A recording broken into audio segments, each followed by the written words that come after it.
You had to torture a mass murderer to death. So Yeah, I did. that's a little traumatizing. I can see the need to share that. Like, I can't make a clone of my girlfriend and be like, I'm getting all the same things out of this. Not with that attitude.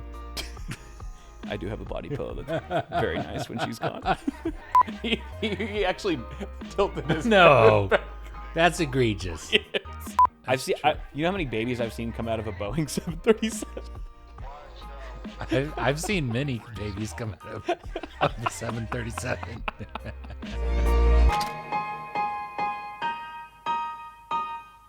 But we have quite the episode for y'all today. We were actually planning to squeeze this into last week's, but we didn't get around to it. We had many things to discuss about phobias. We were on a roll. Yeah, but now we can dedicate an entire episode to this segment, which I think is pretty fascinating. It kind of builds off of, remember many episodes ago, we talked about the lady who married a rag doll. How could I forget? Yeah, that's all I think about. I think about that story 3 times a day at least. Okay. But it's apparently a thing. It's so much of a thing that they have terms for it. So it's called Objectophilia. Okay. Another term used to describe it is objectosexual, which means that you're in a relationship or you feel sexual attraction to inanimate objects. And that's the focus of today's episode. We're going to look at five very unique cases. Okay. Of people who are in relationships with objects. Do you have any experience with this? Have you ever felt right off the bat attracted to an object?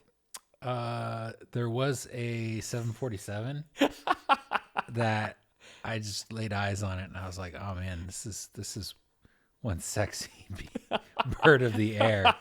This is much larger than the sizes I'm used to. No, I realistically can't say that I've experienced that. I've looked at an inanimate object and been like, wow, that's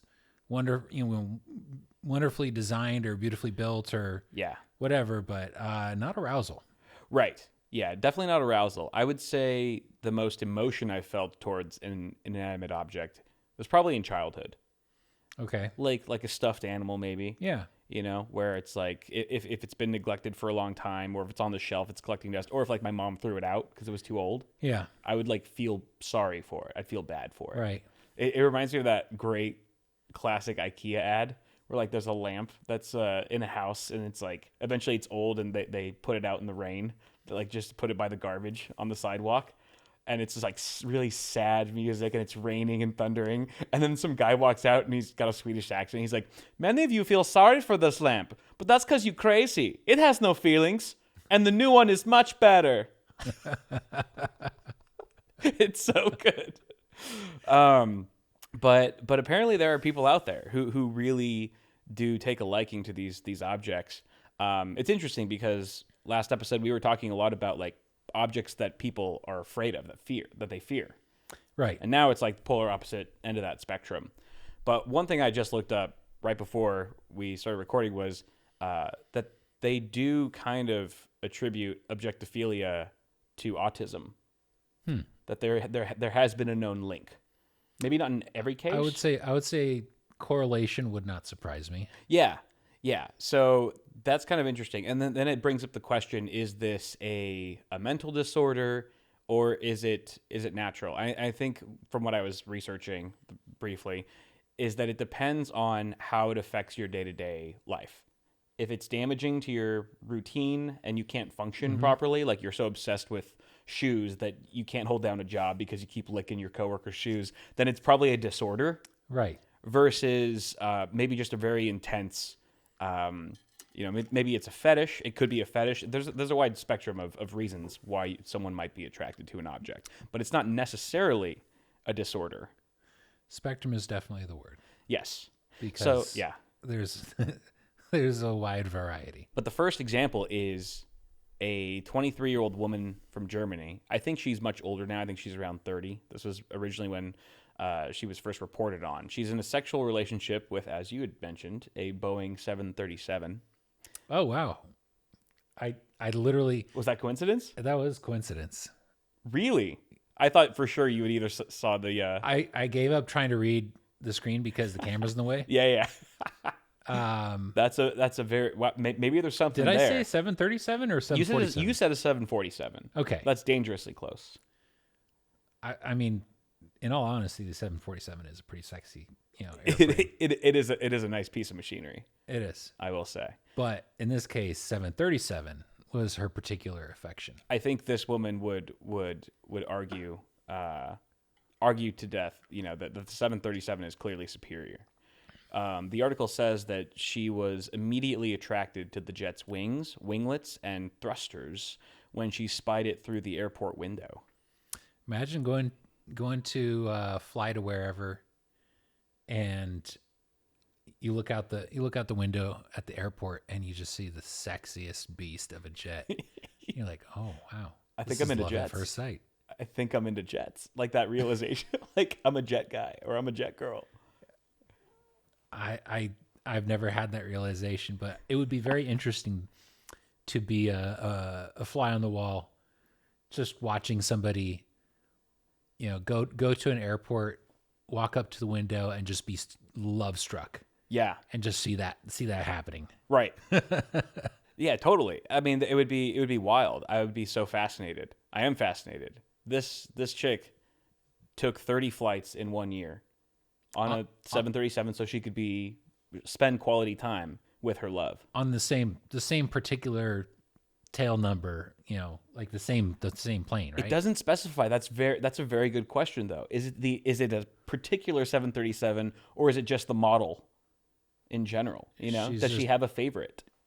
Okay, that would actually be if I were, attracted to an inanimate object, it would be really helpful if there was a whole fleet of them instead of just one. Yeah, right, yeah. Because imagine you have an inanimate object that is your true love, and it is there's just no room for your heart, no room in your heart for anything else, and somehow it's destroyed in an accident. Ooh. Now your chance of love is just gone. Versus if you have multiple copies of something and you can love them all equally. Yeah. Then, that's probably better, right? I mean, that would be really cool if I had like 500 Mels. Just in case something bad God forbid, something bad were to happen to one of them, I would have so much redundancy. They're pretty cool. I have found a great benefit to adding redundancy to things in my life, but human beings, we're not there yet. I don't think you can handle two of her, let alone, I don't know what 500 would do. Take over the world. No, I would keep the other 499 in like a freezer somewhere and just take them out as soon as one gets ruined. All right. We're on to fleshing out the plot of a new sci-fi thriller. Yeah. Something like The Island. And then for sure something would go wrong where it's like all 500 were activated and then it just became a terrible nightmare. Yep. That is exactly what will happen. She said, the time in the hangar was the most beautiful moment of my life. And when I was with him, so she's identified the gender. That's interesting that she assumes it's a he. We enjoyed our time together. We kissed and I caressed him. How do you caress a 737? What does that even look like? I mean, their exterior is usually pretty low friction, so I imagine smoothly. So in order for her to feel connected to this thing when she's not on a flight, she does have a bunch of models, some pretty large models that she, as you can see here, those are nice models. Enjoys straddling from time to time, because why not? Mm-hmm. Why not? It's a beautiful piece. I mean, if it can take the weight, then yeah. She seems light. She seems petite. Mm-hmm. I think they're actually a pretty good fit, physical wise. That's a sturdy model. So she's from Germany as well. I should note that. And so it must be interesting to be the passenger on a flight sitting next to her. Like, what's that like? Is she moaning the whole time? I imagine that she's just like, what is she doing for that flight? I would imagine that it's like cuddling for her. She's just kind of like getting nestled in the seat, just really enjoying the sounds and the smell. Just the whole vibe is like maximum cuddles. That's what I would guess. For sure. But you know what? So she's taking in all these different senses, right? But one thing that would suck about being in love with a 737 is that your SO basically smells like 300 people's farts. I don't think I've ever been on a really gassy flight. Like, I have, but except I was the source. I was gonna say the same. So I know it happens because I'm creating it. I've created it many times. It seems like smell definitely has a direction of travel on a plane. Like it kind of runs. I don't know if it's back to front or front to back, but Right. it's like you deploy a fart, Yeah. and it's gonna travel to Yeah. one end of the plane or the other, Right. like a wave of nose annihilation. That's the first question I would ask a Boeing engineer is what's the most optimal seat on the plane for the least amount of odor? What's the best ventilated? Like, what takes the hit the least, you know? Maybe it's I don't know which way the direction of the air flows. If it flows front to back to front, is the middle the best? That's clutch information. If you know this information, if you know about specific airflow patterns on different airplanes, we would like to know. This is very niche information. This is the kind of thing that you'd probably go to Reddit for. Yeah. But we believe in our audience, and we know one of you will have the answer for this. But once we crack that, all those seats will go up in price like 30%. Dude. They're gonna capitalize on that so fast. Or it could be be no fart zone. It could be consistent. It could be that they're engineered to just have a consistent air return and outflow. Everyone's screwed. Yeah. Yeah. I think that's fair. At least they don't have smoking flights anymore. Man, when did they discontinue that? When we were young. When we were young. I don't think I was ever on a plane with people smoking. Yeah, I don't think so either. But I remember being on a plane that had been smoked on. Like Ooh. There was a little bit of that tobacco tar smell to it. You know it instantly. Like the ashtrays had been used. Right. It smelled like Vegas, a Vegas casino.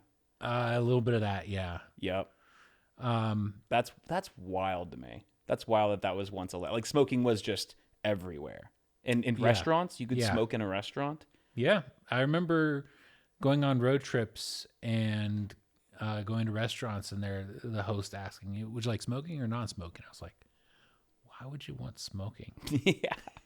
And then the difference was nil because it was just two different areas in the same restaurant. There was no There was no division. There was no way to keep the smoke you still out of the non-smoking area. Yeah. So it was just like, do you want more smoke or less smoke? Yeah. Smoking or less smoking. That's what they should say. But I'm glad. I'm glad that they've made that change because I personally don't like the smell of cigarette smoke. It makes me nauseous after a while. I don't like the smell of cigarette smoke, with the exception of smelling somebody with a cigarette from a distance. Like somebody actively smoking from a distance.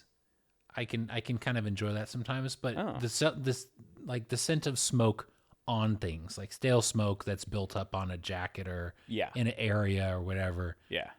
Nah, hell no. Right, yeah. But like fresh tobacco, especially pipe tobacco, actively being smoked, right, from like 10 to 20 feet away. Yeah. That can be a very pleasant experience. Do you know what I smell now on planes sometimes? What? Weed. Really? Vape pens. Oh. They're so stealthy. They're so sneaky. I physically saw a guy. He was right in front of me. I have too. And he just, no shame. He wasn't even really trying to hide it. Yeah. He was just like, whatever, dude. Yeah, I've seen and that. No one cared. And no it was like, cared. I was like, what? Unless a flight attendant sees you, like identifies exactly what you're doing and calls you out for it. Yeah. It's like, it's a low stakes, or what is it? Low risk, high reward. Well said. But the stakes are actually kind of high, because if you actually got busted and they gave you the full, they threw the book at you, it'd be a big deal. I think you could be in a lot of trouble. Yeah. But it's nothing they would like land the plane for. No. But you'd get hit with a serious fine. Yeah, they'd probably land and arrest you or fine you or something. Yeah. No, the fearless on this guy was commendable. He was just He actually tilted his No, head back. that's egregious. Yes. It was insane. But like I don't know, but I think maybe he saw that like there were no flight attendants walking up and down. He checked that much. But I mean, it just smelled like pot on the freaking plane. Yeah, vape pens I don't mind can it. throw I don't mind it. big clouds of skunky ass smell. Have you ever vaped? I don't know if we can talk about it. We can bleep it out if you want. Have you ever vaped like just done a normal vape on a plane? Yeah, Yeah, me too. yeah. When I was vaping, like all the time, I always wear hoodies on planes, and it's very convenient. I just like pull a sleeve and just have the vape here, and just do one of these, and what do you like? For me, like I would hold it in as much as possible so that Just there's ghost barely it. anything else, Yeah. barely anything comes out, and that's how I would do it. I wouldn't ever really take it to. I would take it to the bathroom. I would take it to the bathroom sometimes. Definitely.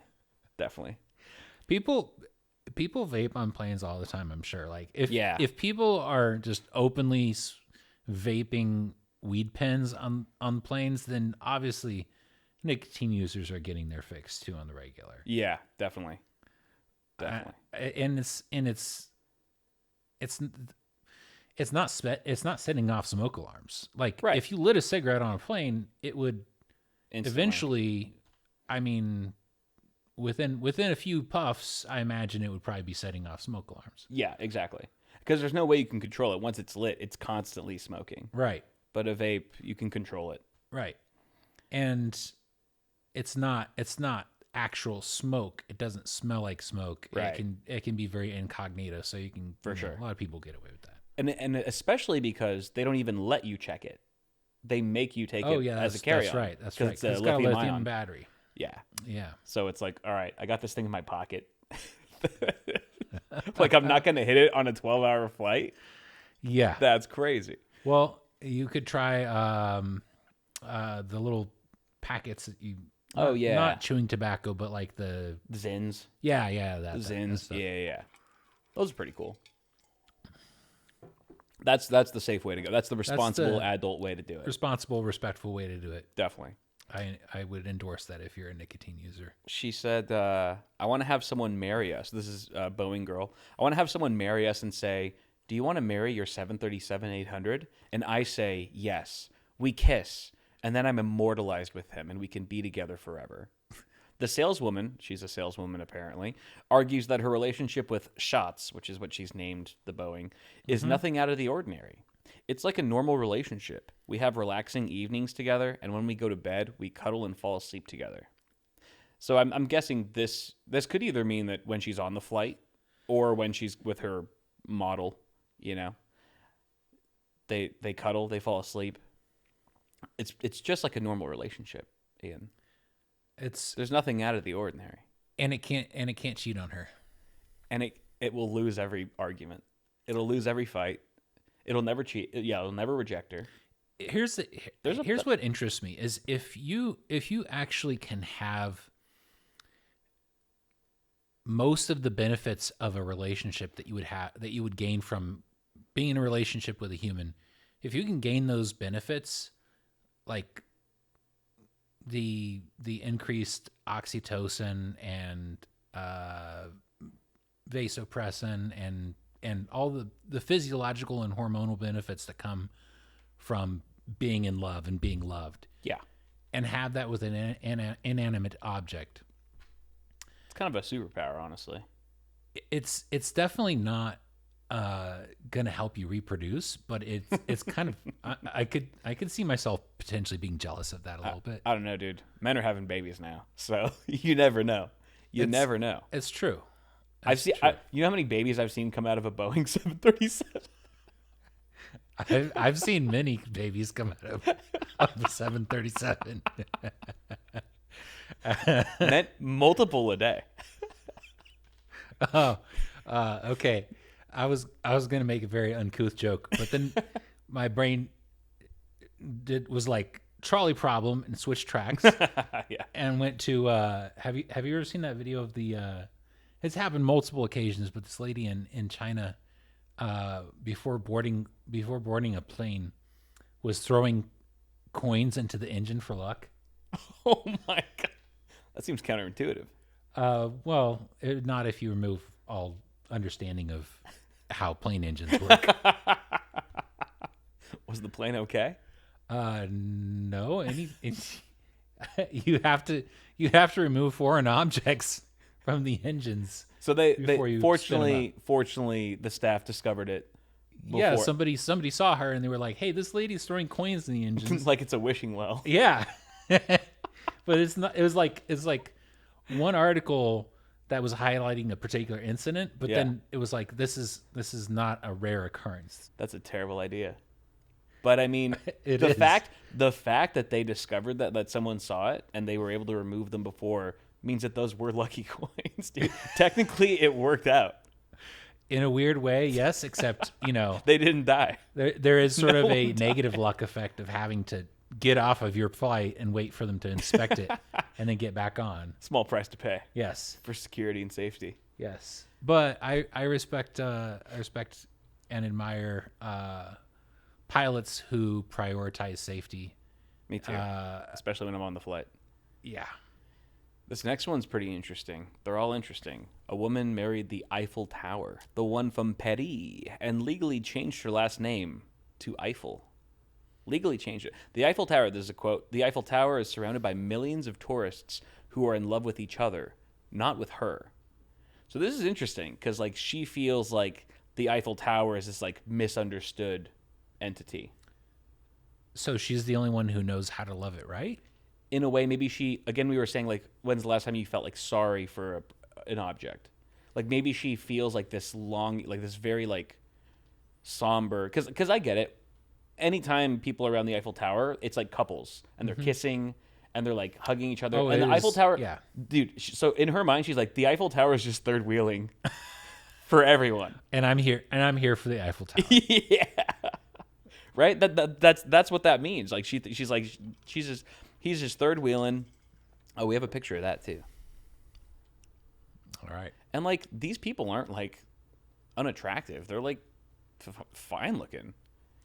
I was expecting like ogres. I'm like, oh, no wonder they're in love with a Buick. That's a fine ass tower right there. She's giving it some love. Is she wiping it down? Is she cleaning it up a little bit? I mean, we might be intruding on an intimate moment where a rag was needed. No, I'm just like, oh, I love you, but you're a little grubby, so let me get that for you. I mean, have you ever seen the Eiffel Tower not erect? No, except for in movies. Sometimes it gets knocked over. He's a grower, not a shower, But in this case, does she have a gender assigned to the Eiffel Tower? It didn't specify, but it does seem like a lot of the ladies identify their objects that they're in love with as male. And towers are classically phallic. Seems it checks out. It tracks for sure. Eiffel Tower is interesting. It's a very cool thing. Have you been there? I have, but I've never like been in it. Because you can go up. You can go up to the top of it. Yeah, I was around it. Okay. I didn't get hard, but I thought it was cool. I thought it was very cool. It's a pretty amazing vista from up there. Oh, nice. And it's pretty amazing how it's like this small platform on the top of a really tall tower, and it feels pretty rock steady. Like yeah. I was kind of expecting it to have like like if there was a strong wind, like it would sway or something a little bit. Oh God, that would kill me. That would freak me out. Oh, that would freak me out too. That would kill my boner for sure. If I was in love with the Eiffel Tower. Dude. I've had multiple reoccurring dreams that I'm on a tiny platform at the top of a really tall tower. That's terrible. And it's swaying. Oh God. Like how palm trees will sway? Yeah. Like that. And I'm just like clinging onto something, just like trying to not fall off. It's pretty terrifying. That's the worst. That's like complete loss of control. Yes. Can I share a dream with you that I had last night? Go ahead. I'm only bringing this up because you brought up dreams, but it was so bizarre. I can't remember every detail, but I basically had 10 friends over my house. And it was like my house, but it was a place I didn't recognize at all. Okay. And so there's 10 friends, and they're all like friends from like elementary school that I haven't seen in decades. Okay. And they all brought their computers. We start a LAN party, right? Nice. And we're just having a good time. And like one of the guys is just some guy I don't recognize at all. He's an Asian guy, and I have no idea who he is. But he leaves the house, and he just goes on a mass shooting rampage. From your LAN party, he just goes. From my LAN party, he's like, fuck this, and then it's a mass shoot. He's like killing people. It was a very violent, rough. It was a very stressful dream. At your LAN party? Not at the LAN party. Somewhere just else. people outside. Just outside the LAN party, people were getting mowed down, and this guy was insane. And it was interesting because right before he started the mass shooting, he had this like cannon gun, like a second gun, that when he shot that first, and out of it came 1,000 purple balloons. And it made this cannon pop noise, and then it just created chaos and disorientation. So it was like a flashbang of purple balloons? It was a flashbang of 1,000 purple balloons. And having played Gary's mod, I can see how that works. And like somehow we had a name for it already. It's like, oh, he was sludging. He's sludging everyone. He sludges the crowd, and they're all disoriented. And then he starts shooting everyone. And then I somehow caught him, and I tortured him to death. Okay. For his sins, to make him pay for taking lives. But it was like a brutal torture scene, and I was even uncomfortable doing it, but I was like, I know this needs to be done. This is justice. And then so he dies, but at that point, he had started a trend of the sludging. Sludging had started trending. So I went to a mall. I went to a mall, and out of nowhere in the crowd, someone sludges. Someone shoots a cannon, and 1,000 purple balloons scatter. And everyone's going nuts because they think a mass shooting's about to happen. But it's just people dicking around at that point. Wow. That was my dream. And then I woke up and I was like, thank God I woke up. Okay. So that's a Thomas, that's a true plank. What's that? There's a subreddit called Thomas the Plank Engine that's about, it's just people posting basically dreams that are memeable. Like, okay, yeah. So very like memeable. you would convert that into just a single meme frame of like somebody shooting a cannon, purple balloons coming out, and be like, "Bro, sludging again." Something along those lines. Sludge is gonna sludge. Yeah, and then you give a brief description of what the hell's going on in your post title. That is perfect meme fodder for sure. Yeah. So people will have bizarro dreams and just be like, "I woke up and I saw this vividly," and then they put it into like a picture and post it. Yeah, I mean, because memes are pretty much just as absurd as our dreams. There's some crossover. Like, they say, don't let your dreams be memes or memes be dreams. I forget which came first now. Yeah, I know. I'm on board with that. I'll have to hit that up. But I felt like it was worth sharing. Thank you. I needed to get it off my chest. I can't just keep this to myself. You had to torture a mass murderer to death. So yeah, I did. That's a little traumatizing. I can see the need to share that. Definitely.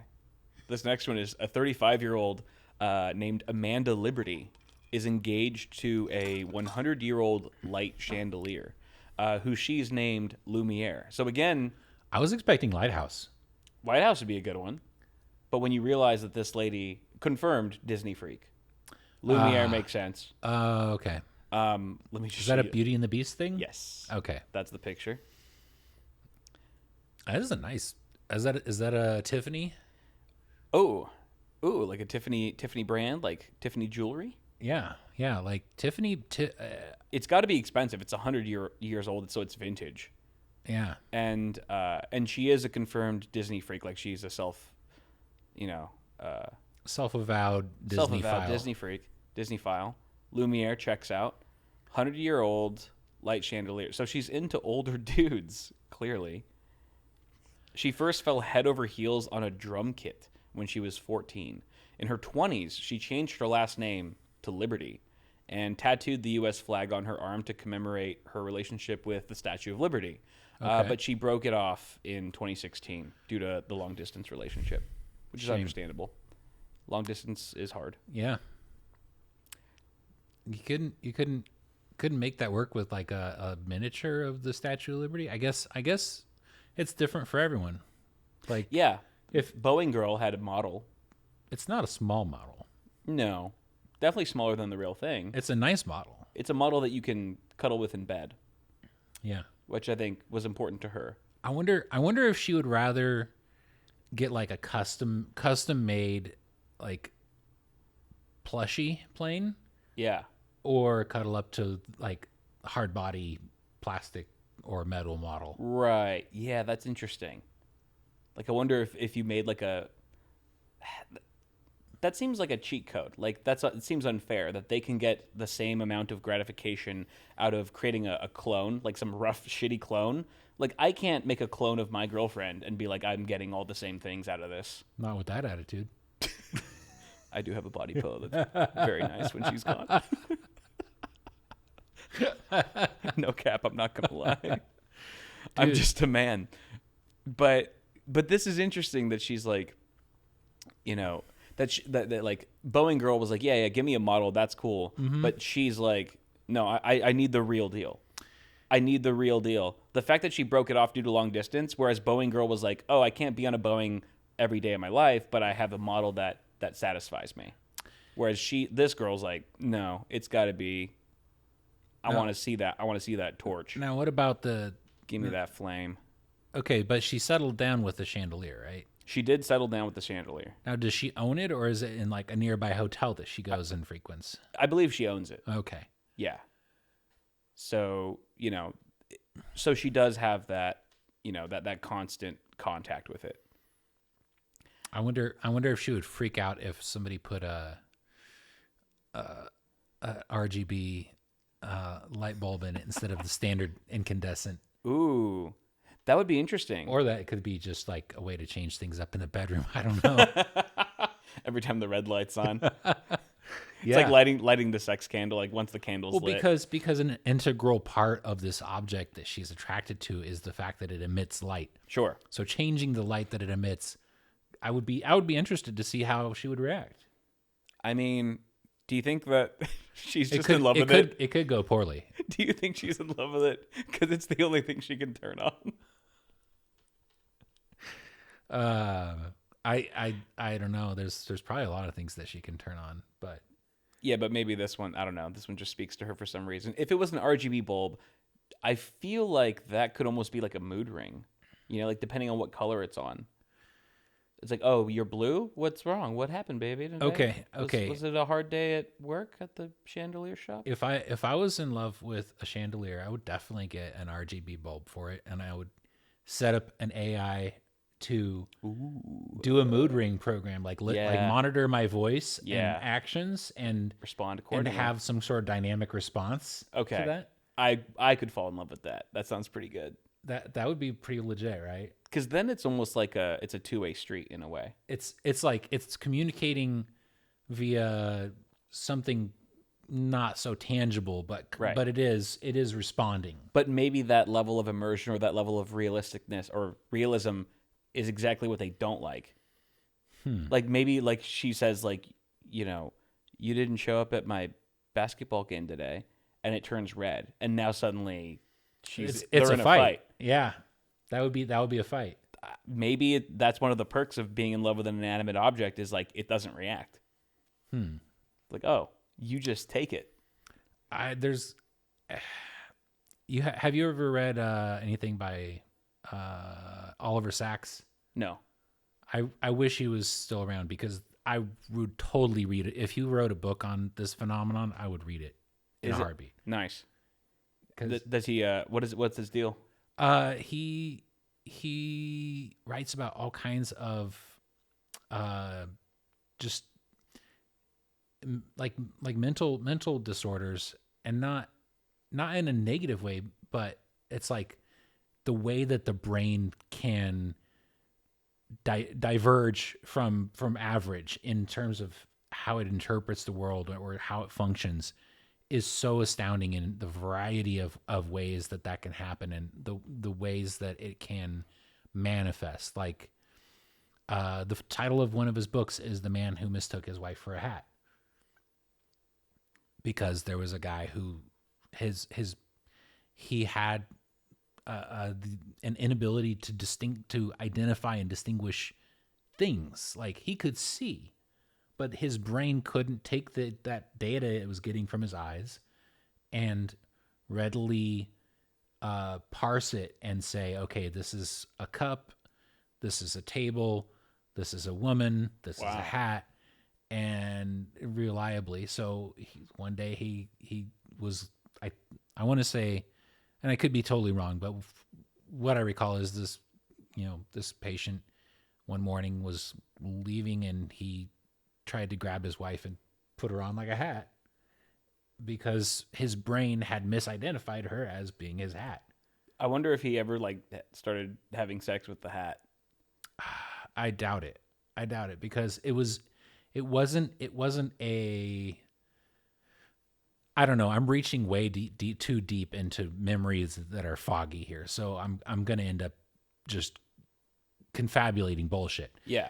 Well, we could look it up too. But I doubt it because it was more about being able to visually recognize distinct things. The Man Who Mistook His Wife for a Hat, about Dr. P, a singer and music teacher who has visual agnosia. He perceives separate features of objects, but cannot correctly identify them or the whole objects that they are a part of. Damn. Visual agnosia. That's got to be so debilitating. How did he even get a wife? How do you even get to that level in a relationship where you're like, you go through dating for years and then a marriage? It could have been a condition that developed, post marriage. At first, he supposes that diabetes has affected his vision, but an ophthalmologist suspects a neurological problem and refers him to Sachs. As he leaves Sachs' examination room during his first visit, he momentarily grabs his wife's head, supposing it to be his hat. Unable to treat Dr. P's problem, Sachs encourages him to focus on his musical instruments, which remain intact. Dude, if your girlfriend just grabbed your head and tried to put it on her head, I was like, oh, sorry, I thought you were a hat. I'm not a hat. It's okay. I'll get your hat for you, but I'm not a hat. I feel so objectified. So if there's a thing saying not a hat, then even if your eyes are, telling you it's probably a hat, your ears won't lie to you like your eyes will in this case. Yeah. You got to read that book, man. That sounds fascinating. If there's an audiobook, I'll definitely check it out. You're such a poser. It's because I read at 1/30th the speed that you do. An audiobook would be nice. I think I take that for granted. You do. You definitely do. That's a superpower that you have. But anyway, could you be in a relationship with someone who was objectum sexual? They had a sexual relationship or were sexually attracted to an object. To the point where it's like you go to bed at night, the two of you, good night, honey, and they have a Boeing 737 model. I don't think that would work. I mean, like, yeah. I don't want to share I don't want to share somebody's time and attention and affection with an inanimate object. Right. And at the same time, I don't want if somebody's in a happy relationship with an inanimate object, I don't see why I would make things any better by becoming a part of that dynamic. The human heart is a complex thing, my friend. I don't see it being you wouldn't want to intrude. No, and I don't know that I would want somebody to intrude on me. Like if I was in love with this ottoman, yeah, I think I would get jealous if you sat on it. That's my point of view. Like, I'm more worried about me, not the Boeing 737. I don't care about its feelings. Yeah, I'd be yeah. I think it would be just difficult to explain to people around you, and it would be hard if like they prioritized the object over you sometimes. Yeah, no, I can't do that. It just doesn't seem like a stable dynamic. Humans, I'm sure, can and will prove me wrong on this by simply their vast ability to have unexpected abilities when it comes to relationships, but Dude, I don't see it working. Imagine a polyamorous relationship where guy and girl were both in love with like, let's say, a chandelier equally. And they're sharing the chandelier with each other. Yeah. Maybe It's them and Lumiere. Okay, if they're happy, sure. I can see the potential for conflict being if either one of them projects feelings of negativity onto that inanimate object and goes, "Oh, you know, they're mad at you. You're hogging all their attention. I deserve more of their attention." Who's hogging the attention? The chandelier? The other human. Oh, the other human. Yeah. Because it's confusing. Because I can't imagine being in a relationship with an inanimate object without ascribing, without anthropomorphizing it, without projecting your ideas and feelings onto it and going, this chandelier feels sad today, so I'm going to, bring it some flowers. That would be the hardest thing, is that both humans would have a different idea of how the chandelier's feeling. Right, exactly.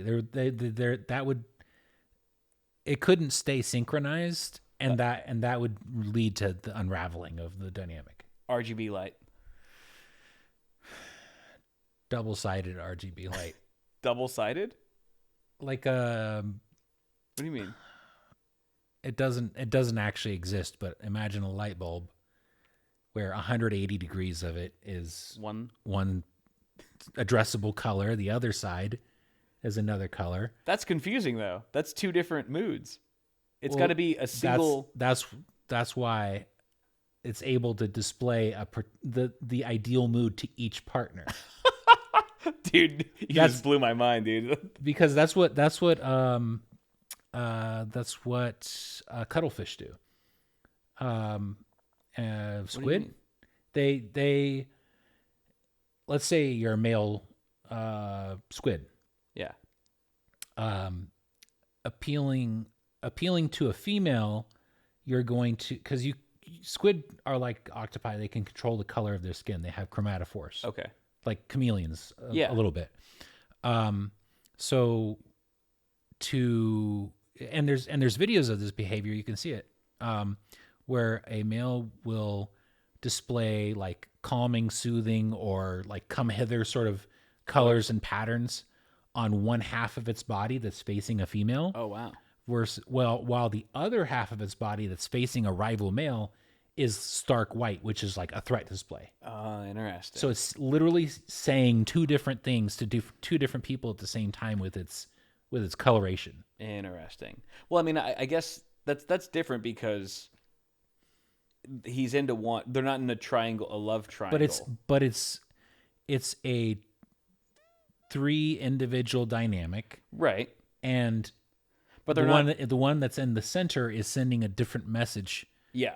To each side. I get that. That's meant to keep the dynamic where everybody. But that I don't know. So then make a double-sided RGB bulb, plug an AI into it, tell the AI you are this lantern, you want everything good for these humans who are attracted to it. Use the light to display colors you think will convey an emotional response to the things they say. I think it could work.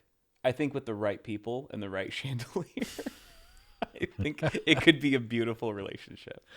It would certainly be noteworthy and interesting. Love knows no bounds, dude. Come on. South Korean guy marries waifu body pillow that he bought in Japan. This is we all saw this one coming.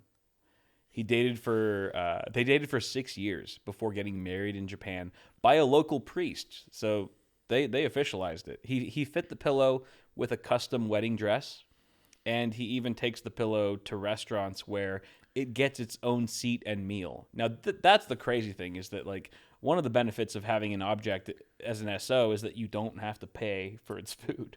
Who's eating the food? If he's getting a meal for his body pillow, does he just take it to go, or does he imagine Eats that it for him?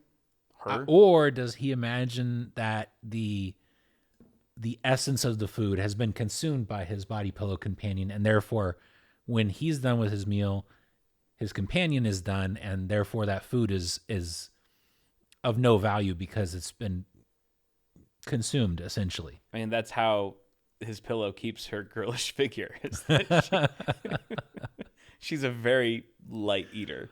Pretty sure a guy in Japan also got married to his VR wife. Oh yeah, I'm sure. Yeah, I'm sure that was a thing. There's not an article here for it, but that checks out. I remember reading about that. Look at this beautiful picture of him with his lady of the night. That is a nice wedding dress for a pillow. I mean, it is personally fitted. It's tailor made. They look happy. He looks very happy. I will say. I hope he's happy. I hope he stays happy. I hope she's happy. I know feel like she's happy. I know that pillow is happy. That pillow is incapable of anything other than being happy. Good. Other than on fire. Good call on making it white. and machine washable. If it's printed, I wonder if it's embroidered or printed graphics. Like, If you went, okay, I want the embroidered would be elite, right? The billionaire's body pillow. Yeah. Would it be embroidered for sure, or even high stitch quality? Not embroidered, but a custom laser? weave, like like it's part of the pillow. It's like yeah, right, definitely. Or now this looks like a Wish. Now I'm just getting pillow. Yeah, it doesn't. I can't judge quality, but I will say that is kind of a sexy candelabra in the back. That's Lumiere, dude. Lumiere was the efficient. That's Lumiere's niece. Yeah. Dude, that would be wild to have like a group meetup, with like a bunch of Objectophilia people. Yeah. Where they all bring their objects and they all just like have like a giant like date. They all have like a couple's date. Double date. Dude, wouldn't that be fascinating to watch? That should be a documentary. I don't Double know. dates with like objective sexual people. I feel like if you put enough folks of that variety in a room, I would expect at some point conflict over how their worldviews, like, because I'm sure it's a very, very unique perspective from each of them on the nature of their relationship with that object and how that object manifests, a connection with them and emotional expression and stuff that is not perceptible to anybody else other than themselves. Yeah. We can't just lump them all into one group. Like they all think the same. Like they can't share a consensus reality. Yeah. And I think that would possibly lead to conflict. But you might find like it would be you might find two couples that are exactly the same, that have the same dynamic with their object. It could be definitely. You have to imagine there 100% has been an objectum sexual orgy. Like a double date. Do I have to imagine that? No. It has to have happened. No, I don't have to imagine that. But you are now. Damn you. You lost the game, dude. Imagine that. Like this dude shows up with his pillow with Boeing girl, and they're just like, what we're here to do, dude. You fucking asshole. I knew it was there. That's the thing. I knew it was there the whole time. Yeah, well, that's the physical manifestation of the mind games that you just inflicted on me. So, damn, dude, I don't know what to think. I might be into objects, dude. I might fuck this pillow tonight. Oh my gosh. Which one? Dude, why not all, dude? Because I got dibs on that furry one. They're all ready. All right, take my sloppy seconds.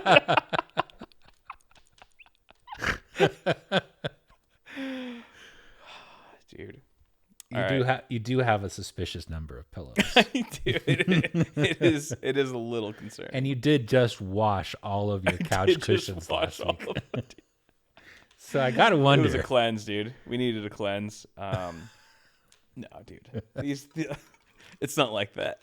It's not like that. It's a completely platonic relationship.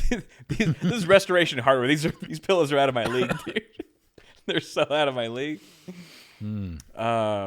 So yeah, that's fun. That's really fun. 39-year-old Chinese. This is my favorite. I saved best for last, obviously. 39-year-old Chinese man married a life-size picture of himself. Let's take a look at what that looks like. He looks like someone we went to high school with. I can't pin it. I don't disagree. But definitely.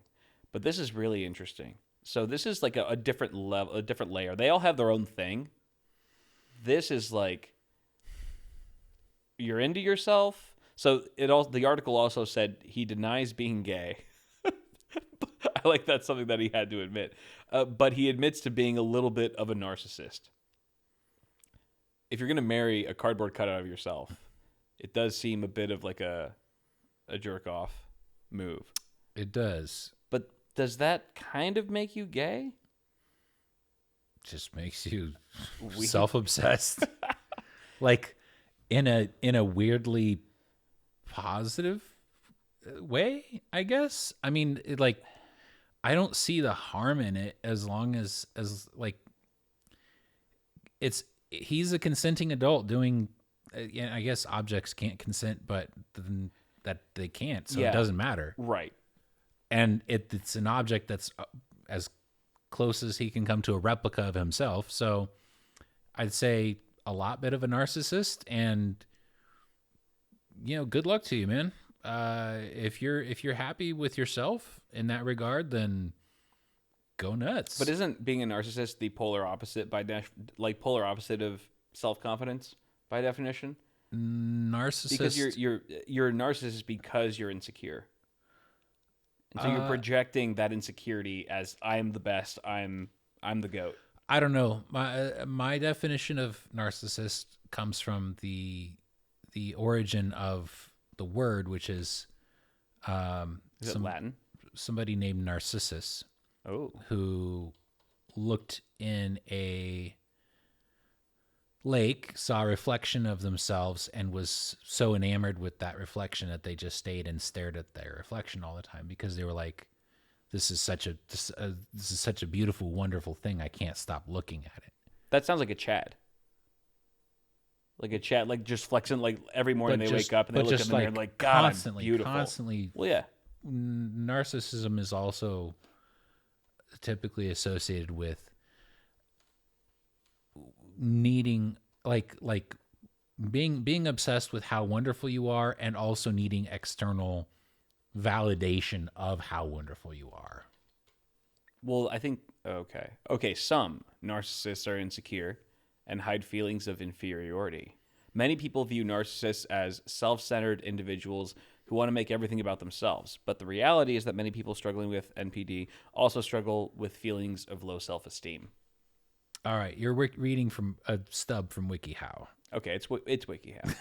But I mean, I don't think that anyone who's mega obsessed with themselves really has a true sense of confidence. I think they're fronting a little bit. I think it's probably either one or the other. Like they have incredible confidence. Yeah. Or they're lacking. I guess maybe it could go either way. If you're just that confident, like you're just a mega confident person, you're just obsessed with how awesome you are. Like, yeah, that's apparently sexually what this guy has going on. And he has is that a cardboard cutout? It's a cardboard cutout, not a body pillow. No. Speaking of cardboard cutouts, a lot less cuddly. Yeah. Are we done? Are we done with Objectophiles? Yes. That was the last guy. Okay. Last dude. So you reminded me of this cardboard cutout that I had. That was awesome. Khaled? No, you're not talking about Khaled.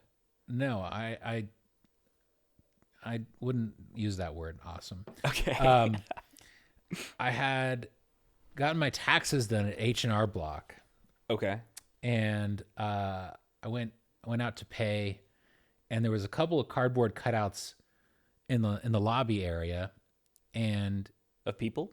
yeah, wearing like suits with a H&R Block green bow tie. Yeah. And I remember asking, hey, these were probably for some like promotional thing that you guys were doing. Tax season is mostly over. Are you done with these? Can I take one of these? They're like, yeah, sure, take one. Never in the second you said that, the second you left the building, they're like, he's gonna fuck that thing. 100%. I bet my life on. No. In fact, that cardboard cutout, which was great, the way it was designed was great because it actually folded in half at the waist. Ooh. And then it just packed flat. You could like just stick it behind something for storage. So it could bend over. Yeah. And it was this really, kind of cherubic, smiling, happy, shorter, like a kind of little chubby build Hispanic dude Okay. in a nice suit. And Yeah. But not Khaled. no, Sounds like like a you full, described Khaled. full figure, like Yeah. head to shoes Life size. figure. Yeah. Yeah. And so at the time I worked in retail and I had so much fun with that cardboard cutout because The one you scared people with? yes, Yeah. I would take it and put it right outside of a door. Cause like, let's say Like a bathroom door. yeah, let's say whenever I had a door where, it swings. Well, actually, it could swing out or in, but I think it worked a little bit better if the door swung in. Because it would move a little Yes. bit. It looked So I would put it. I would put it just standing like right in front of the door, in front of one of the bathroom doors, so that when somebody was done using the bathroom, they just yank the door open, and then boom, here's this cardboard cutout that kind of leans forward just a little bit because that movement of air from the door moving. The funniest thing about this is that you were just tracking all of your employees' bathroom breaks just so you could put position. It was pretty position- straightforward. It was not a really busy. It was not busy most of the time. Yeah, and, yeah. And there was like 2 or 3 people max working. Yeah. So usually it was still, just like, me and somebody else. You were ever cognizant of any time someone went to the bathroom, like, No, this is an opportunity. It wasn't. Yeah, it wasn't. It was just like every now and then I got in the mood to just like do a little trolling. Where did you even hide it? I told you if it packs, it's folded up? it folds flat. So I just put it behind like a storage rack, Okay. Yeah. and then I would take my phone and set it to record people coming You out showed- and I think reacting. you showed one to of the it. videos on the pod at some point I may have. early on. Yeah, it's very funny. I have a good handful of them, and I treasure those. And Anyone ever get pissed? only from adrenaline. Oh, Just be like, because they're just so full of adrenaline. Like, fucking Ian. yeah. Yeah, Were you a manager at this place too? yeah. So they couldn't even say anything. You were technically their Maybe boss. maybe they did get legitimately pissed, but if they did, then They would get fired instantly. I don't think so. If they were legitimately pissed, I would have apologized. I felt like it was a pretty harmless thing. It's very funny though. Like even if they were really pissed and like scarred from it, like you're their boss. They're like, I can't say anything. He has a grip over me. I mean, being Oh, the man. boss does make it easier to prank people with less fear of reprisal. For sure, dude. What? You don't think the guy in power has an easier time fucking with people? I do have a penchant for fucking with people. You being a manager anywhere is dangerous. But for I also everyone at the company. I also did it to my landlord, Nice. and Are you cool with your landlord though? I was cool with him. That's cool. But he had somebody move out, and so he had come to like take a look at the room and see how jacked up it is, if it needs repainting, whatever. And so I stuck my cardboard dude in right inside the door, and I just made sure to be there when he showed up to check out the room. And it was very interesting because he was actually like he trained martial arts. So he had he had a very controlled reaction. Like he was startled. Yeah. But he did not have any kind of like sudden move. Right. Like he was startled, but he controlled his reflexes really well. Yeah, right. I was impressed. Nice.